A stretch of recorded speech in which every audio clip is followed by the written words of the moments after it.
Hey, it's Thursday. Hope you're doing alright and your week's been kind to you so far.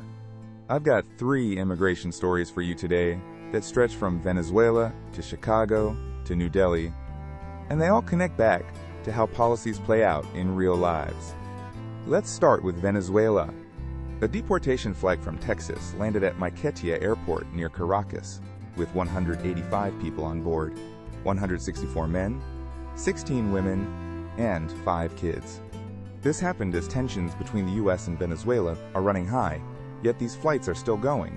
September has brought more returns, and officials say thousands have been sent back since January.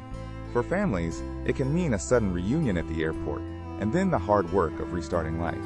Venezuela's Vuelta a la Patria, Return to the Homeland program, is stepping in to help with basic support and paperwork to get people resettled. For anyone watching from the U.S., the signal here is that flights are active and they can move quickly. Now to Chicago. Paranjit Singh, a 62-year-old Indian-origin businessman and green card holder who's lived in the U.S. for over 3 decades, was taken into ICE custody at O'Hare after flying back from India on July 30th. This traces back to a minor payphone issue from decades ago, but it led to more than a month in detention. His family says he has a brain tumor and heart problems, and they weren't told right away. This raises tough questions many families worry about: how old records can resurface at the airport, what kind of medical care people actually receive in custody, and how quickly a person gets in front of a judge. Quick explainer here. When people say due process, they mean a fair chance to know what the government is alleging and to have a neutral decision-maker review it. In immigration cases, you can have a lawyer but the government doesn't provide one.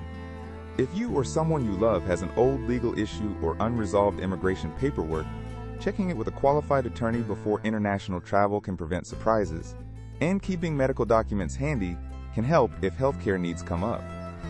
Over to India, where the U.S. Embassy in New Delhi announced it's revoking visas for several Indian business executives and their close family members because of ties to fentanyl precursors, the chemicals used to produce the drug.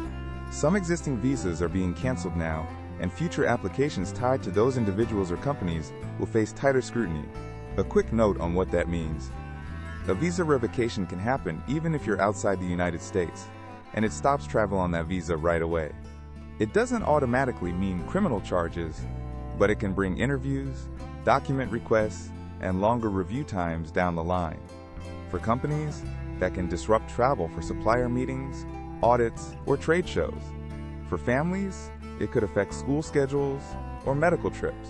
The broader message from Washington is that it's going after the supply chain behind fentanyl, not just what happens at crime scenes. Together, these stories show how immigration policy touches geopolitics, a single family's airport arrival, and global business travel, all in the same news cycle. If you're navigating any of this, you're definitely not alone. That's the rundown for Thursday. I'm pulling these updates together from visaverge.com, so if you want more details, documents, or links, head there. Thanks for listening, and I'll catch you soon.